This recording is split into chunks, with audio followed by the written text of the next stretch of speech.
அப்பாக்கள் எப்போதுமே ஒரு புரியாத புதிர் தான். அப்பாக்களை புரிஞ்சுக்கிறது ரொம்ப கஷ்டமான காரியம்.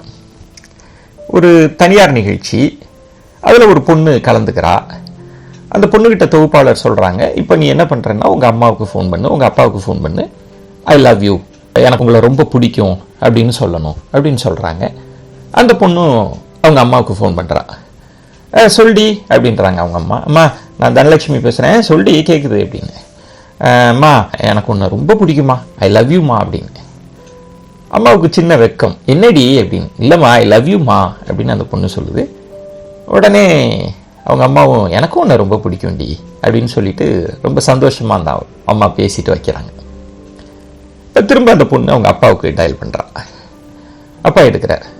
சொல்லுமா அப்படின்னு. அப்பா தனலட்சுமி பேசுகிறேன்ப்பா. சொல்லுமா அப்படின்னு. அப்பா ஐ லவ் யூப்பா, எனக்கு ரொம்ப பிடிக்கும்பா உங்களை அப்படின்னு சொல்கிறா. அப்பா குரல் பதட்டமாகுது. என்னம்மா என்னாச்சு, என்னாச்சும்மா அப்படின்றார். அப்பா நான் பேசுறது கேட்குதாப்பா, நான் தனலட்சுமி பேசுகிறேன், எனக்கு உங்களை ரொம்ப பிடிக்கும் அப்படின்றா. அம்மா ஒன்றும் பிரச்சனை இல்லைல்ல, என்னாச்சு, எது பிரச்சனை இல்லைல்ல.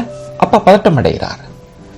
அப்பா நான் என்ன சொல்ல வரேன் கேட்குதாப்பா. இல்லைம்மா எங்கே இருக்க நீ சொல்லு, முதல்ல எங்கே இருக்க சொல்லு அப்படின்னு ரொம்ப பதட்டம் அடைகிறார்.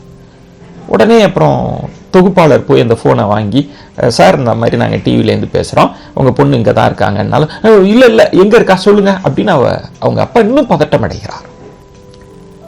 இது பார்க்குறேன் நான்.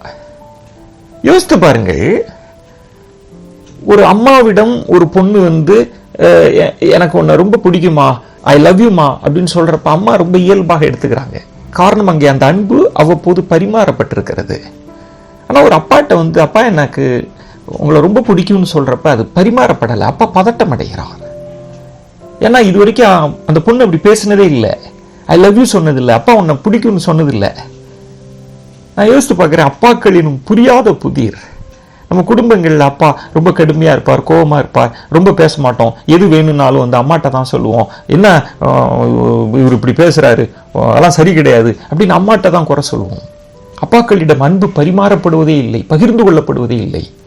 என்றைக்காவது ஒரு நாள் அப்படி பகிர்ந்து கொள்ளப்படுகிற போது அப்பா எனக்கு உங்களை ரொம்ப பிடிக்கும்ன்றப்ப அப்பா பதட்டம் அடைகிறார். எவ்வளவு பெரிய துயரம் பாருங்க அப்பாக்களாக இருப்பது, அப்பாக்களாக வாழ்வது. ஏனென்றால் அப்பாக்கள் ஒரு புரியாத புதிர்களாகத்தான் ஒரு குடும்பத்தில் உலா வருவதாக நான் புரிந்து கொள்கிறேன்.